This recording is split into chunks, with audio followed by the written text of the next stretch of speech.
خبر شامل کرتے ہیں Zor news satellite bureau chief ہب علی محل سید الشہداء امام حسین علیہ قیام سے الوداع کرنے آئے۔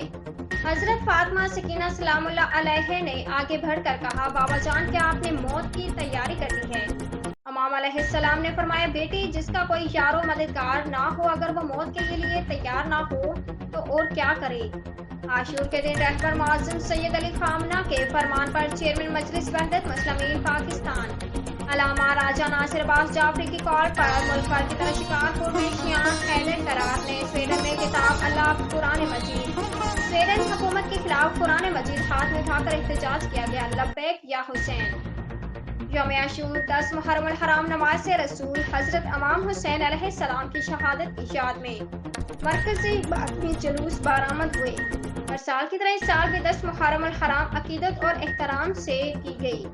اس میں قدیم ماتمی جلوس مرکزی امام بارگاہ کربلا معلی امام بارگاہ دولت شاہ امام بارگاہ درگاہی شاہ درگاہ حاجی لطیف شاہ امام بارگاہ شاہ حسین امام بارگاہ بچل شاہ اور امام بارگاہوں سے ماتمی جلوس برآمد ہوئے، جس میں مومنین اور عزاداروں کی جانب سے عزاداری کرتے ہوئے لبیک یا حسین کے نعرے لگائے گئے۔